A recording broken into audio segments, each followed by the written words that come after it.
Tonight, the major Thanksgiving storm taking aim at the Northeast with millions of Americans on the move. And the news just coming in, a security breach at JFK Airport, a stowaway found on an international flight.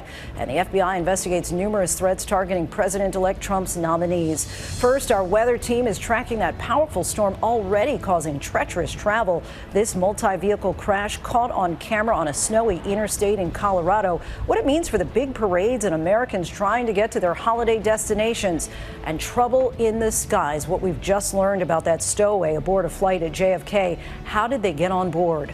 Bomb and swatting threats targeting some of President-elect Trump's cabinet nominees as Trump makes several more announcements about the incoming administration. The high-stakes prisoner swap between the U.S. and China, 3 Americans held for years reuniting with their families. Martha Raddatz is standing by with new details. Celebrations and relief as a fragile ceasefire between Israel and Hezbollah begins in Lebanon. Thousands of residents return to their homes as civilians in Gaza hold out hope for an end to the fighting there. Authorities here in New York are on alert how the NYPD is getting ready for the big parade and what they say concerns them most. The new warning from law enforcement as the holiday shopping season kicks into high gear. The crime ring targeting new iPhone deliveries. The news just coming in, a judge rules on bail for music mogul Sean Combs. And it's the case that's captivated the nation for nearly 3 decades. The new statement from Colorado police on the murder of JonBenét Ramsey. And America strong tonight. 2 American heroes reunited and ready to celebrate the holiday together. From ABC News World Headquarters in New York, this is World News Tonight with David Muir.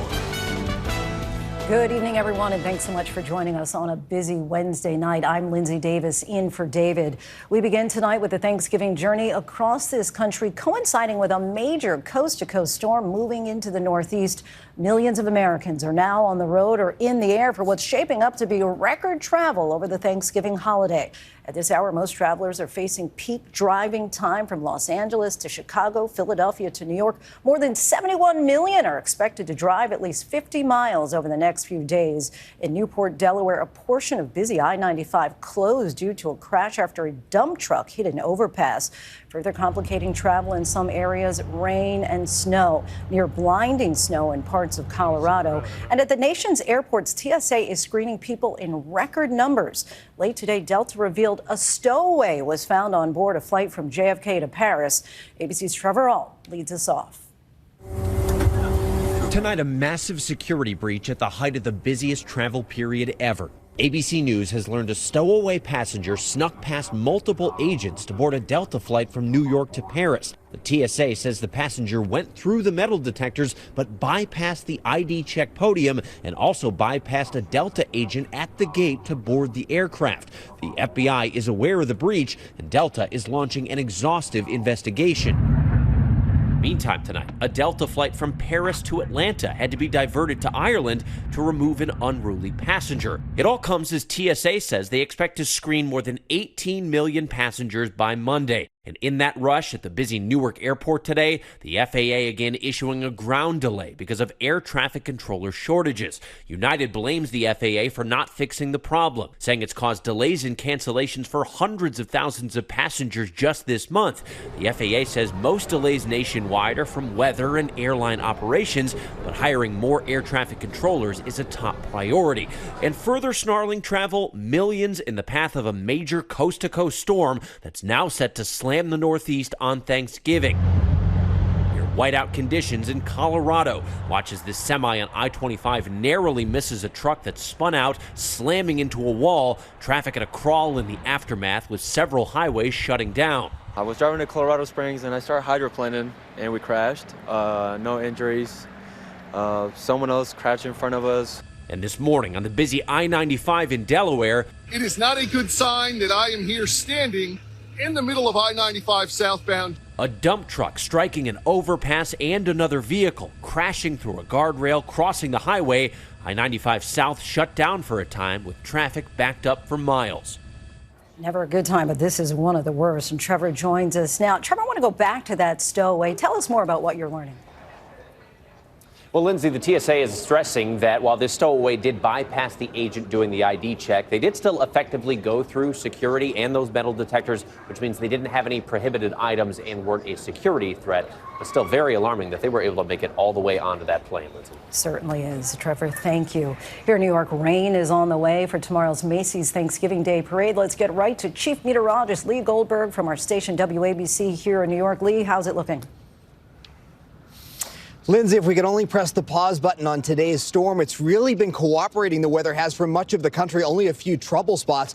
And for the balloon inflation here in New York City, the balloons will fly tomorrow. It'll be breezy, but not too gusty. This is all because of a storm that dropped a couple feet of snow out in Colorado. There are still avalanche concerns. Meanwhile, rain has broken out across I-70 all day, but now it's expanding as the storm gets stronger. So heavier rain over the Ohio Valley tonight. And then by morning, you've got a full-fledged rainstorm along the I-95 corridor, half an inch to 3/4 of an inch of rain, and inland snows from the Catskills and Poconos into New England. The good news is it's moving right along. So by evening, we're starting to dry out, just some leftover snows over New England.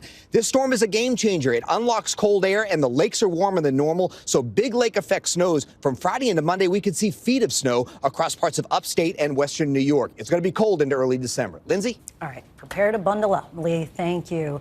We move on now to alarming reports about threats targeting several of President-elect Donald Trump's cabinet nominees. The FBI is currently investigating multiple bomb scares and swatting incidents. ABC's Selena Wang reports from West Palm Beach.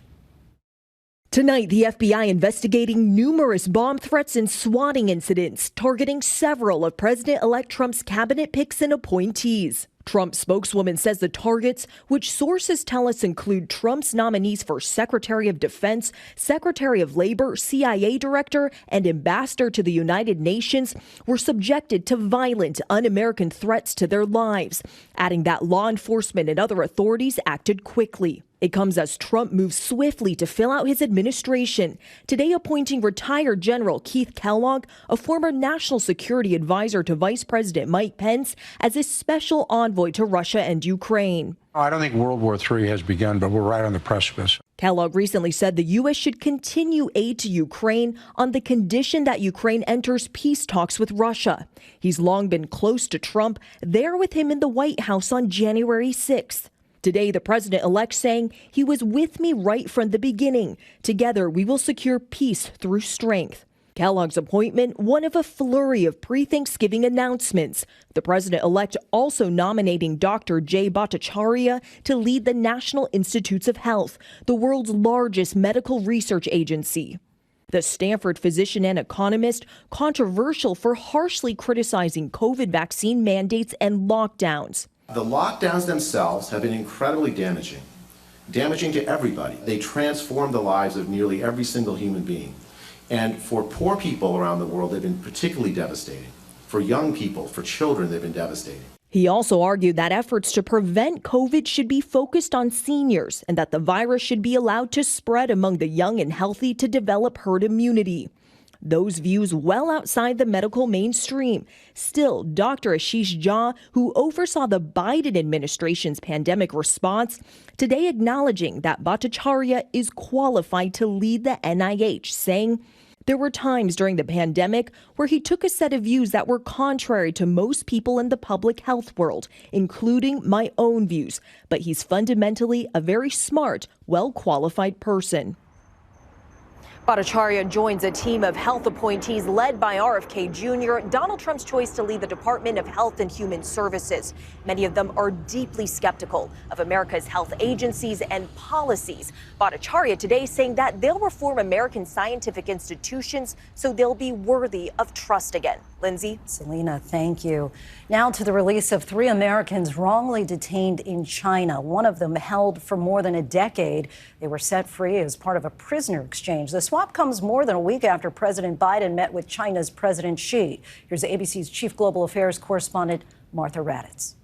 Tonight, 3 Americans, one held for more than 12 years in a Chinese prison and sentenced to death, are free, part of a prisoner swap. The American held the longest, Mark Swedan from Houston, was arrested in Beijing on a business trip in November of 2012. Chinese police charging him with drug possession, but providing no evidence, sentencing him to death in 2019.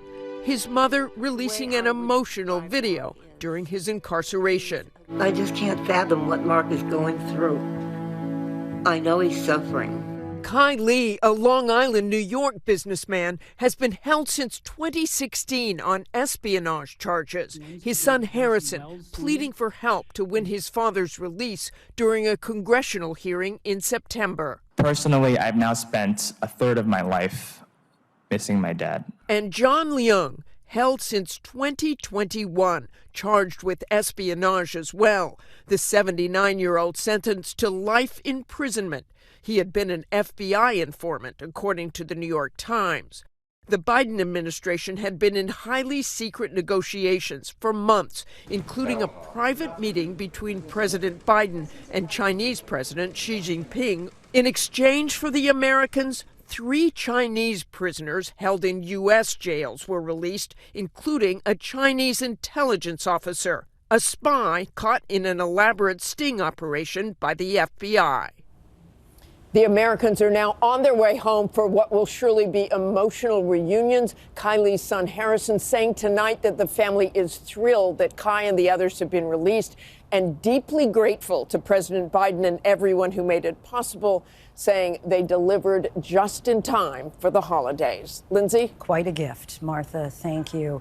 Overseas tonight, the new U.S. brokered ceasefire between Israel and Hezbollah appears to be holding. Thousands of people are now returning to their homes in southern Lebanon. In its first statement since the truce went into effect, Hezbollah is claiming victory. That ceasefire is now raising hopes of a possible end to the fighting in Gaza. Here's ABC's chief international correspondent, James Longman. Celebration and relief on the streets of Beirut today as the ceasefire between Israel and Hezbollah begins. The thousands of citizens who fled yesterday's massive bombardments in central Beirut flooded back into the city. And those displaced from southern Lebanon finally returning to what's left of their homes. We are back on our land. I can't believe it. Oh my God. We've been in touch with Gia since she evacuated over 2 months ago. Despite the loss, they are determined to rebuild. Oh my God. And there was huge loss. Nearly 4,000 people killed, thousands of homes leveled. Hezbollah is selling this as a victory, stopping an Israeli occupation, inflicting heavy losses. But Israel says the group has been set back decades, with its leadership decimated during weeks of bombardment and intense military assault. And now its northern residents are getting ready to head home too. Zion saying, "We've been waiting for it to end so we can get back." The war in Gaza, though, is not over, with no ceasefire in sight. Civilians there continue to live in horrific conditions. Now they look on with faint hope. Zaki tells us, "We also want peace, and God willing there will be a truce and the war will stop. Enough is enough." And Lindsay, there are reported incidents in southern Lebanon tonight, Israel firing at some Lebanese villages, but broadly speaking, the truce is holding for now. Lindsay? So many hoping it lasts. James, thank you. Here in New York, the NYPD is on alert ahead of Thanksgiving and the parade. Police are screening huge crowds coming to see the balloons on Manhattan's Upper West Side. More than 2 million people are expected to line the streets for the parade tomorrow. Authorities warn the event is a high-profile target. Here's ABC's Ariel Reshef. Tonight, security top of mind as those iconic balloons get ready for flight on Manhattan's Upper West Side. Gotta keep this section clear. Just hours ahead of the Macy's Thanksgiving Day Parade. The NYPD out in full force. Scores of families filing through metal detectors set up to screen the crowds trying to get a peek. It comes as a new bulletin obtained by ABC News warns that the parade's high-profile nature may be leveraged and exploited by individuals with various political or personal grievances. Last year, pro-Palestinian demonstrators disrupted the parade, jumping barricades, some even gluing their hands to the ground. Tonight, local and federal agencies all on high alert. I really want to take the moment to tell those Grinches that believe they're going to disrupt the parade, it's not going to happen. Lindsay, I can tell you the excitement is building here, but there is a massive police presence. Authorities say that the U.S. continues to face a heightened risk environment, but there is no actionable or specific threat to this parade. Lindsay. All right, good to know, Ariel. Thank you. Now to a new warning about a nationwide crime spree. Thieves who are targeting iPhone deliveries, stealing packages almost seconds after they arrive. Authorities believe the thieves may have access to tracking information and delivery locations before the packages even hit the doorstep. Here's ABC's Aaron Katersky. As holiday shopping kicks into high gear tonight, a warning about a nationwide crime spree targeting the delivery of iPhones, and police worry it could get violent. This thief in Virginia stealing an iPhone package and pulling a gun on an eyewitness riding his lawnmower. It doesn't say how, but a law enforcement bulletin obtained by ABC News says criminal actors obtain cell phone tracking and delivery location information before the deliveries and know exactly which package to swipe. It was like so fast. In Georgia, this FedEx driver walked up to Jacqueline Rosales' front door. He kept looking over his shoulder, like realizing somebody was there, I guess, following him. He dropped the package, took a picture, and then exactly 1 minute later, a suspect grabbed it and took off. The bulletin also warns some thieves, like this one in Reading, Massachusetts, are disguising themselves as DoorDash delivery people. Others are wearing Amazon vests. AT&T says in a statement, we regularly make changes to our processes, whether it is type of delivery or even type of packaging, to reduce instances of these thefts. And FedEx saying we have rigorous safety and security programs in place and regularly remind our team members of the importance of both personal and package safety. In some of these cases, Lindsay, the thieves were armed or confronted the delivery men, intimidating them to drop and abandon their packages containing iPhones. Lindsay? So disconcerting. Aaron, thank you. When we come back, the news just coming in about Sean Combs' latest bail request, what the judge just ruled. The case that's captivated the nation for decades, the new statement from police on the murder of JonBenét Ramsey, and the soldier and his dog, their long journey home. Next tonight, just before we came on the air, a judge in New York denied music mogul Sean Combs' request for bail, saying Combs is potentially dangerous to the community. It's the fourth time Combs has been denied release. He's been in jail since his arrest in September on sex trafficking and racketeering charges, and he's likely to stay there until his trial in May. Combs has entered a plea of not guilty. When we come back, news tonight in the JonBenét Ramsey case. To the index now. Police in Colorado are out with an update on a case that's made national headlines. 6-year-old JonBenét Ramsey was found murdered in her family's basement in 1996. The case is now receiving renewed attention thanks to a Netflix documentary. But authorities say claims that there's evidence, including DNA testing, that they are not pursuing is completely false. When we come back, the holiday reunion, 2 American heroes together for the holiday and beyond. Finally tonight, America Strong, the reunion just in time for Thanksgiving.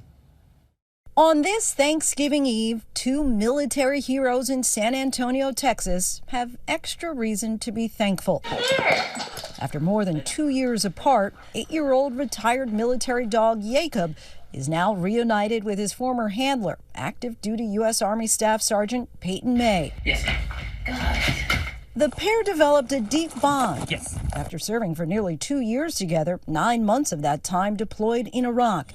Jacob has a nose for detecting explosives. Working with each other and going on Secret Service missions and going on deployment, we was able to come together and build that trust. When Peyton was reassigned to another base, the duo was forced to separate. It was kind of heartbreaking, to be honest with you. But when Peyton learned that Jacob was being retired from the military, he reached out to American Humane to help bring Jacob home forever. Jacob is now home for the holidays and beyond, complete with the prerequisite belly rub and tackle for his partner and friend.